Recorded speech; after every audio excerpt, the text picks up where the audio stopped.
حامداً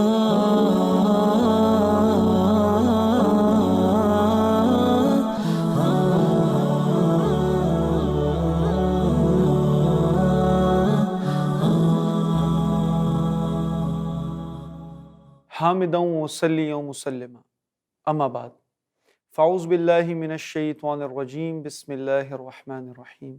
تمام تعریفیں اس پاک پروردگار کے لیے ہیں جو خالق کائنات بھی ہے اور مالک ششجہات بھی، جو بولتی ہوئی زبانوں، سنتے ہوئے کانوں اور دھڑکتے ہوئے دلوں کا بھی مالک ہے۔ کروڑہاں درود السلام شفیع امم مولا کل ختم رسول دانا بل حضور اقدس صلی اللہ علیہ وسلم پر اور ان کی آل پر اور ان کے اصحاب پر۔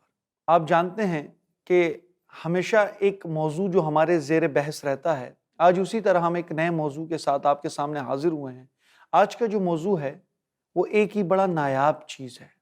ہم کہتے ہیں نا کہ ایک بڑی ہی ایک ایسی چیز ہے جو ہماری سوسائٹی سے ریلیٹڈ ہے، کیونکہ میں ہمیشہ ایک بات کہتا ہوں کہ ہم اسلام کے پیروکار ہیں، and Islam is the complete code of life. اسلام ایک مکمل ضابطۂ حیات ہے۔ کوئی چیز ایسی نہیں، کوئی اسپیکٹ آف لائف ایسا نہیں جو اسلام سے مخفی ہو۔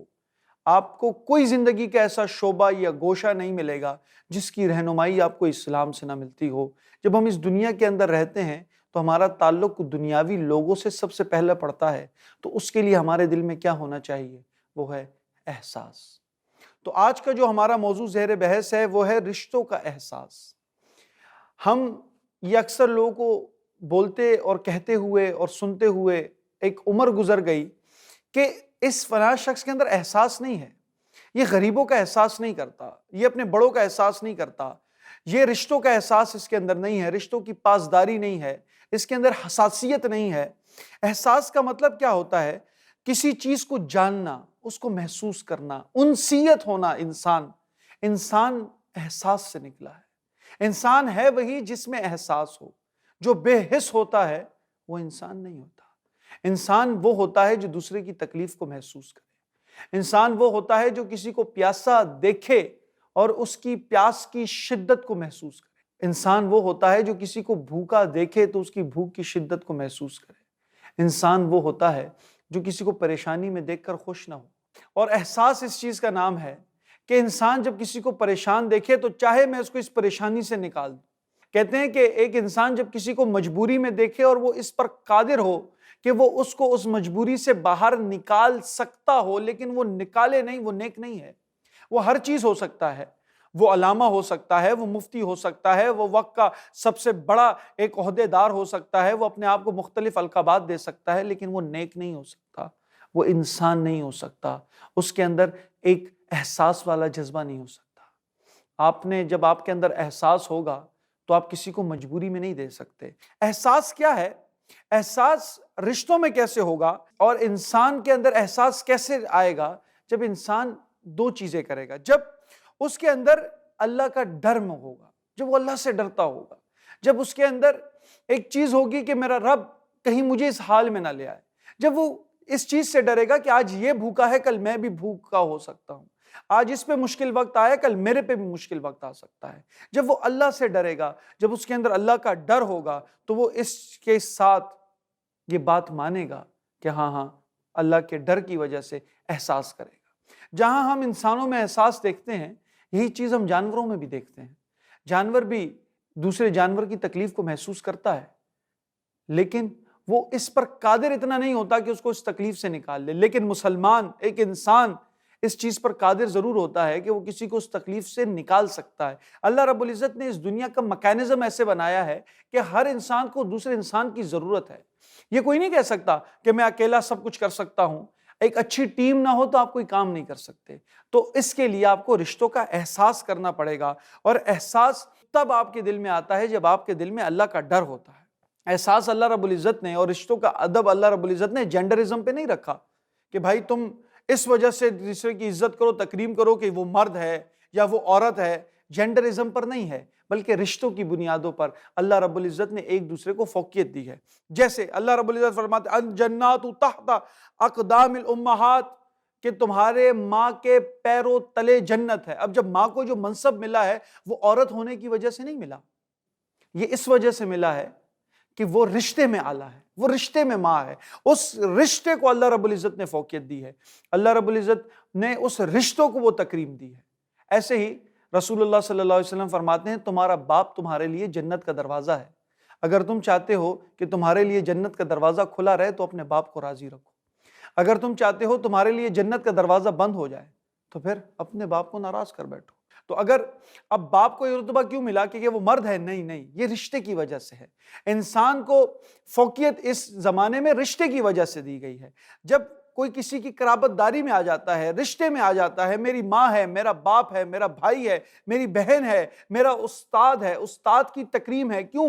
اس رشتے کی وجہ سے کہ وہ میرا استاد ہے، وہ میرا روحانی والد ہے۔ استاد کے سامنے اف نہیں کرنی، آنکھیں نہیں اٹھانی، استاد سے بدتمیزی نہیں کرنی، کیوں؟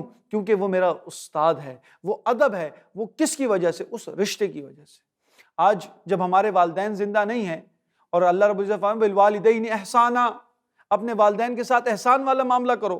ہم دیکھتے ہیں جس کے والدین زندہ نہ ہو تو اپنے والدین کے تمام رشتہ داروں سے بھی ناطے اور تعلق توڑ دیتا۔ ایسا نہیں، اگر آپ کے والدین حیات نہیں ہیں تو چاچا، تایا، ماما، مامی، خالہ، رسول اللہ فرماتے ہیں الخالۃ بمنزلۃ الام، اپنے خالہ کا بھی احترام کرو، خالہ کا بھی احساس کرو، ان کے قرابت داری، اپنے رشتوں کو جوڑیں، رشتوں کا احساس کریں، اپنی بیٹی کے ساتھ رشتہ جوڑیں، اپنے پڑوسیوں کے ساتھ رشتہ جوڑیں، اپنی بہنوں کے ساتھ تعلقات رکھیں۔ ہمارے یہاں آج چھوٹی چھوٹی بنیادوں پر، چھوٹے چھوٹے مسائل پر ہمارے یہاں جنگ ہو جاتے ہیں اور چھوٹی چھوٹی بنیادوں پر ہم تعلقات توڑ دیتے ہیں، رشتہ داریاں چھوڑ دیتے ہیں کہ ہاں بھائی فلاں میری شادی پر نہیں آیا تو ہم بھی اس کی شادی پر نہیں جائیں گے، وہ فلاں میت ہوئی تھی اس میت میں شرکت اس نے نہیں کی تو ہم بھی اس کی کسی پروگرام میں شرکت نہیں کریں گے۔ ذات گرامی، رشتوں کا احساس کریں۔ اگر ادھر آ ستمگر ہنر آزمائیں تو تیر آزما ہم جگر آزمائیں، اگر کوئی زیادتی بھی کر جاتا ہے تو اللہ رب العزت کے لیے اس کو معاف کر دیں، معاف کرنا سیکھیں، رشتوں کو جوڑنا سیکھیں۔ ہمارے یہاں رشتوں کو توڑا جا رہا ہے۔ رسول اللہ صلی اللہ علیہ وسلم فرماتے ہیں اے لوگو میرے امتی، اے میرے صحابہ، جب کل تمہارے ساتھ ظلم ہوگا تم کیا کرو گے؟ صحابہ فرماتے ہیں یا رسول اللہ ہم تلوار اٹھا لیں گے۔ فرمایا تلوار نہ اٹھانا، میرے پاس آ جانا، میں قیامت کے دن تمہیں اس کا صلہ دے دوں گا۔ آج آپ کے یہاں دنیا میں آپ کے اوپر مشکلات آتی ہیں، غم آتا ہے، آلام آتی ہیں، ہم کیا کرتے ہیں؟ ہم اس کے عوض لڑنے لگ جاتے ہیں، ہم سمجھتے ہیں میری عزت میں کمی آ گئی ہے۔ رسول اللہ صلی اللہ علیہ وسلم فرماتے ہیں کہ اگر معافی مانگنے سے تمہاری عزت میں کمی آئے تو قیامت کے دن وہ عزت مجھ سے لے لینا۔ معاف کرنا سیکھیں، دوسرے کو درگزر کرنا سیکھیں، رشتوں کو جوڑنا سیکھیں۔ جو انسان رشتے جوڑنا جانتا ہے وہ اصل میں رشتوں کا احساس جانتا ہے۔ تمہارے عزیز و اقارب کا تمہارے اوپر حق ہے، ان کے تمہارے اوپر رسپانسبلٹیز ہیں۔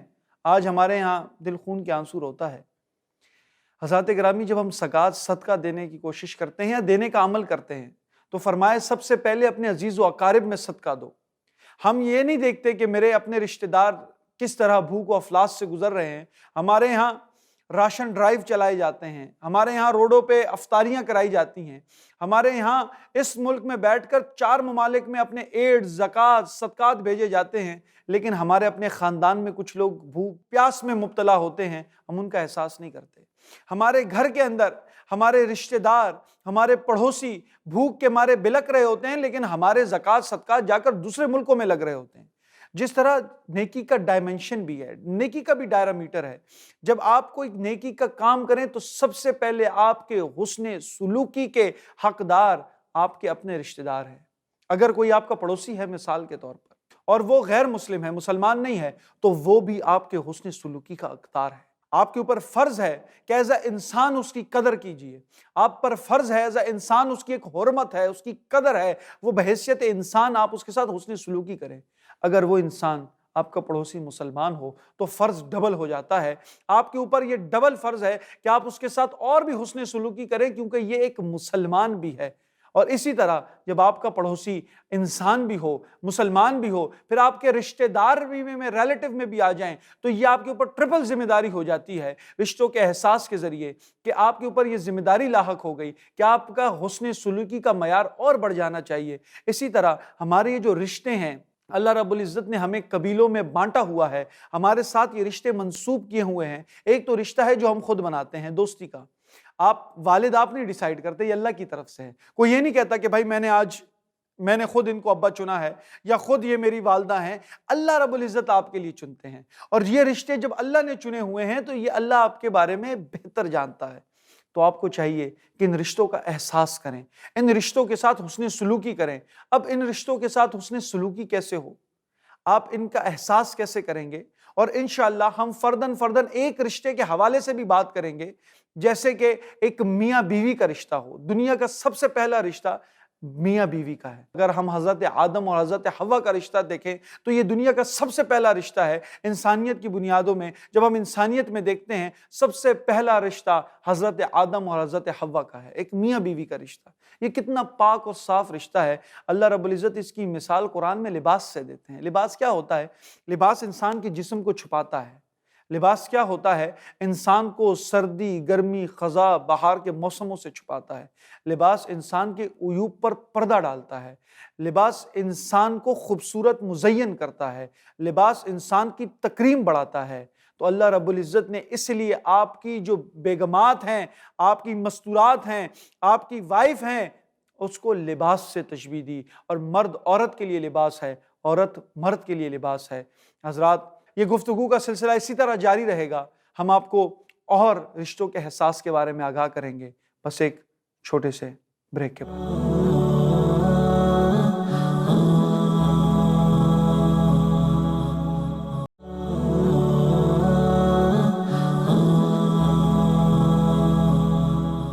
Welcome back. ہم رشتوں کے احساس کے حوالے سے گفتگو کر رہے تھے، اور ہماری بات چل رہی تھی میاں اور بیوی کے رشتے کے حوالے سے۔ تو میں آپ کے سامنے عرض کر رہا تھا کہ آدم اور حوا اس کائنات کا سب سے پہلا رشتہ ہے، اور وہ احساس کی بنیادوں پر ہے۔ وہ کائنات کا سب سے پہلا رشتہ میاں اور بیوی کا رشتہ ہے۔ میں لباس کی مثال بھی آپ کو دے دی کہ اللہ رب العزت نے قرآن میں مرد اور عورت کے میاں بیوی کے رشتے کو لباس سے تشبیہ دی ہے، اور آخر اس کی وجہ کیا ہے؟ پھر اللہ رب العزت آگے فرماتے ہیں لِتَسْكُنُوا إِلَيْهَا، اپنی بیویوں سے سکون حاصل کرو۔ سکون کا کیا مطلب ہے؟ اگر ہم رسول اللہ صلی اللہ علیہ وسلم کی زندگی دیکھتے ہیں، حیات طیبہ دیکھتے ہیں، حیات مبارکہ کا مطالعہ کرتے ہیں، تو ہمیں اس چیز کے بارے میں معلوم ہوتا ہے کہ جب رسول اللہ صلی اللہ علیہ وسلم جب غار حرا میں تشریف فرما ہوتے تھے، رات کو عبادتیں اور ریاضتیں کر رہے ہوتے تھے، اور اللہ رب العزت سے اپنے تعلق کو مضبوط کر رہے ہوتے، تو وہاں حضرت خدیجہ الکبریٰ رضی اللہ تعالیٰ عنہ رسول اللہ صلی اللہ علیہ وسلم کے لیے غار حرا میں کھانا لے کر ان کے سامنے حاضر ہوتی، اور اپنے میاں کو خود اپنے ہاتھوں سے کھانا کھلاتی۔ تو تاریخ نے وہ منظر بھی دیکھا ہے۔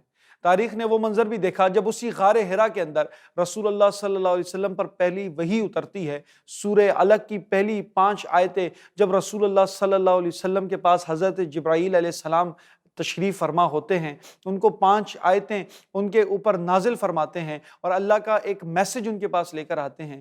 جب ہولی پروفٹ صلی اللہ علیہ وسلم شیورنگ کرتے ہوئے، گھبراتے ہوئے حضرت خدیجہ الکبریٰ رضی اللہ تعالیٰ عنہ کے پاس گھر تشریف فرماتے ہیں، اور کہتے ہیں اے خدیجہ، آج ایک عجب منظر ہوا ہے۔ حضرت خدیجہ دیکھتی ہیں، حیران ہو جاتی ہیں، ایکسکلیمڈ اور پروکلیمڈ کہہ کے کہتی ہیں کہ محمد کیا ہوا؟ آج آپ حسب عادت نہیں دکھ رہے، آج آپ گھبرائے ہوئے دکھ رہے ہیں۔ فرماتے ہیں خدیجہ، آج میں غار حرا کے اندر ایسا واقعہ ہوا ہے۔ حضرات گرامی، یہ ایک زوجہ کا ایک کام ہوتا ہے، یہ رشتوں کا احساس ہوتا ہے۔ حضرت خدیجہ فرماتی ہیں یا رسول اللہ، اے محمد، آپ تو بڑے ہی نیک آدمی ہیں، you are a very good human being, you belong to a very good tribe, آپ تو ایک بڑے ہی نیک انسان ہیں، ایک بڑے اچھے قبیلے سے تعلق رکھتے ہیں۔ You have never did any wrong to any one, تم نے تو کبھی کسی کے ساتھ کچھ برا نہیں کیا۔ You are always sincere to your people, تم تو ہمیشہ اپنے لوگوں کے ساتھ سنسیئر رہے ہو، اچھے رہے ہو۔ تم نے ہمیشہ you have help the poor and needy, تم نے تو ہمیشہ غریبوں کا احساس کیا ہے، تم نے تو ہمیشہ لوگوں کی مدد کی ہے۔ یو ہیو آلویز ہیلپڈ ادرس، تم نے تو ہمیشہ دوسروں کی مدد کی ہے، زندگی ایسے گزاری ہے۔ آپ کے ساتھ کچھ نہیں ہو سکتا، آپ کے ساتھ کچھ برا نہیں ہو سکتا۔ یہ باتیں سن کر ہولی پروفٹ صلی اللہ علیہ وسلم اپنے آپ کو ریلیکس محسوس کرتے ہیں، اپنے آپ کو محفوظ سمجھتے ہیں۔ یہ کام ہے ایک عورت کا۔ آج ہم جب رشتوں کا احساس نہیں رہا، ایک انسان صبح سے گھر پریشان آتا ہے تو گھر کی تمام ٹینشنز بتا کر اس کو اور پریشان کر دیا جاتا ہے۔ کہتے ہیں بھائی یہ نہیں ہے گھر پہ، صبح سے راشن نہیں تھا، ہمارے یہ مسائل چل رہے تھے۔ ایک بیگم کا کام یہ ہوتا ہے کہ اپنے مرد کو سیٹسفائی کرے مینٹلی، کہ اس کے اوپر کوئی پریشانی نہ ڈالے۔ اور اسی طرح ایک شوہر کا کام یہ ہے کہ وہ اپنی بیوی کے تمام حقوق کی حفاظت کرے، اور اللہ رب العزت نے مرد کو گھر کا نگہبان بنایا ہے۔ اس سے سوال کیا جائے گا، اس سے تمام ان اصولوں سے پوچھا جائے گا کہ ہاں تم نے رشتوں کا احساس کیا، کیا تم نے اپنی بیوی کے حقوق پورے کیے۔ میں نے پہلے بھی عرض کیا تھا کہ جیسے قیامت کے دن نماز عبادت میں سب سے پہلے تولی جائے گی، اور جس کے پہلا سوال پورا اتر جائے اور جو نمازوں پر ہی پورا اتر گیا تو باقی کے سوالات بھی آسان ہو جائیں گے، اسی طرح جو سب سے پہلا رشتہ تولا جائے گا وہ میاں اور بیوی کا ہوگا۔ تو رشتوں کا احساس، ہمارے ہاں ایک اور رشتہ ہے جس کو عموماً ہم نگلیکٹ کر دیتے ہیں، جس کا ہم احساس نہیں کرتے۔ وہ کیا ہے؟ وہ ہمارے سرونٹس ہیں، وہ ہمارے نیچے طبقے کے لوگ ہیں، وہ لوگ ہیں جن کو معاشرے میں عزت نہیں دی جاتی، وہ لوگ ہیں جن کو ہم بڑی حقارت بھری نظروں سے دیکھتے ہیں، وہ مساکین ہیں، وہ غربا ہیں۔ اگر ہم رسول اللہ صلی اللہ علیہ وسلم کی حیات طیبہ کا مطالعہ کریں تو ہمیں دکھتا ہے کہ رسول اللہ صلی اللہ علیہ وسلم کو ان کے ساتھ اخلاق کیسے تھا، ان یتیموں کے ساتھ کیا رویہ تھا۔ میرے رسول اللہ صلی اللہ علیہ وسلم کے پاس ایک صحابی ہیں جو سب سے پہلے غلام ہیں جنہوں نے اسلام قبول کیا، ان کا نام ہے حضرت زید بن حارث، اور رسول اللہ فرماتے ہیں میرے منہ بولے بیٹے ہیں۔ حضرت زید بن حارث فرماتے ہیں ایک مرتبہ مجھے نبی کریم صلی اللہ علیہ وسلم نے کسی کام سے بھیجا، چھوٹا بچہ تھا میں، اور بھیجا جب میں باہر کام سے گیا تو میں نے دیکھا کہ بچے راستے میں کھیل رہے تھے۔ میں دل تھا، بچہ تھا، کھیل کی خواہشات میرے دل میں بھی امڑنے لگی، تو میں ان بچوں کے ساتھ کھیلنے لگ گیا۔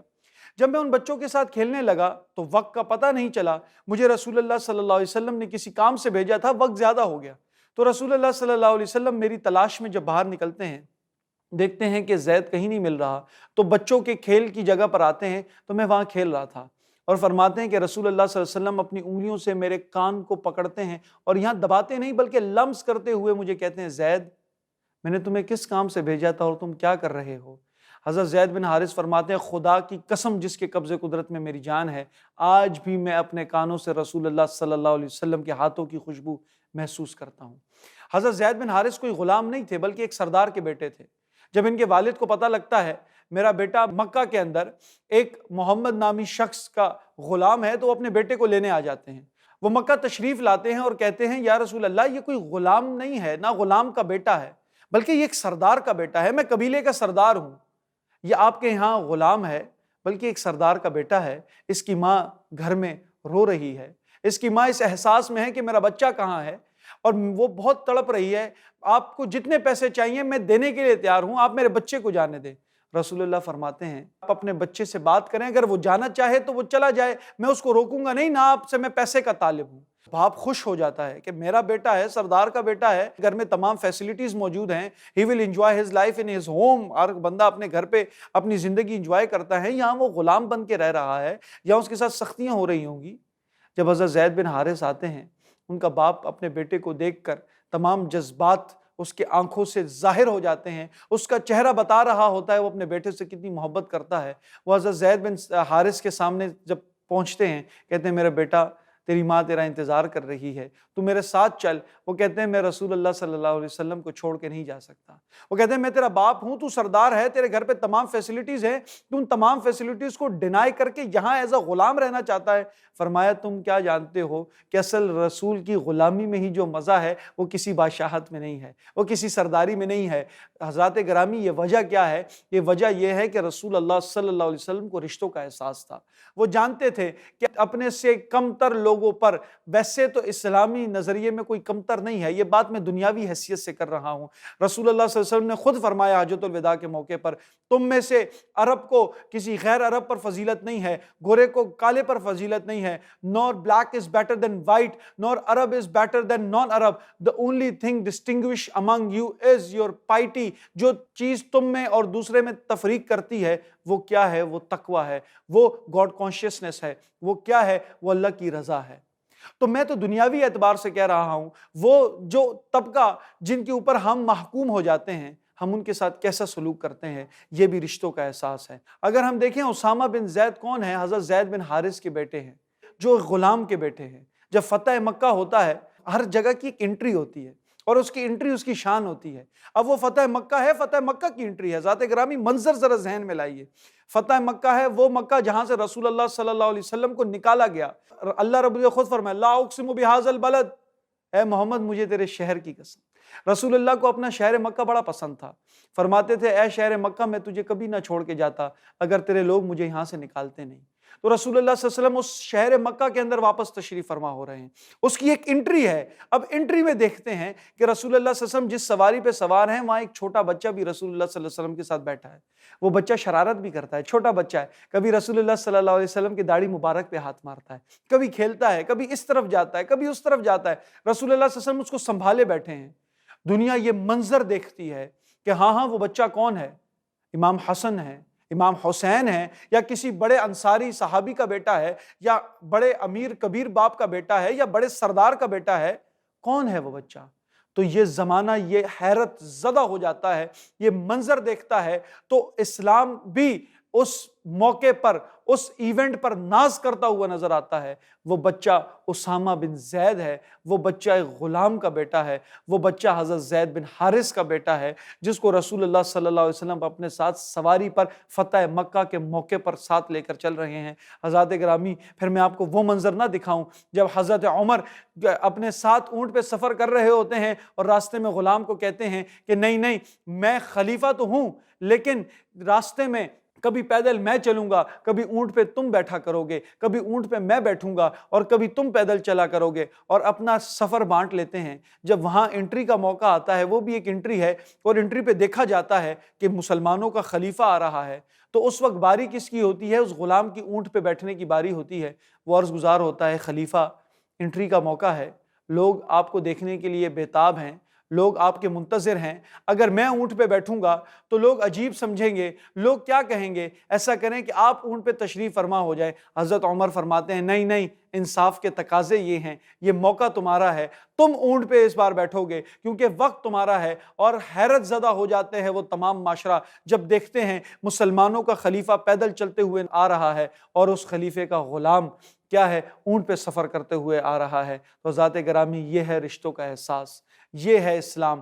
اسلام اس چیز کو پسند نہیں کرتا، اسلام میانہ روی کو پسند کرتا ہے۔ ابو جہل کیا کہتا ہے، میں کیسے وہ اسلام مان لوں جس میں بلال اور میں برابر ہو جائے، لیکن اسلام اس بلال کو بھی کعبے کے اوپر چڑھا کر اذان دلواتا ہے۔ اسلام حضرت جلیبیب سیاہ فام صحابی کو بھی وہ مقام و مرتبہ دیتا ہے، حضرت بلال کو بھی وہ مرتبہ دیتا ہے جو باقی اصحاب کا تھا۔ اسلام رشتوں کی احساس کی بات کرتا ہے۔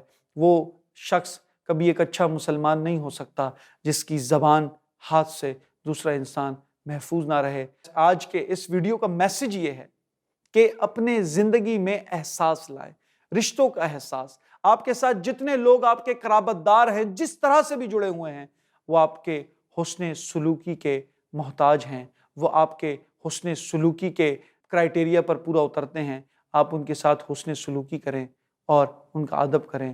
وآخر دعوانا الحمدللہ رب العالمین۔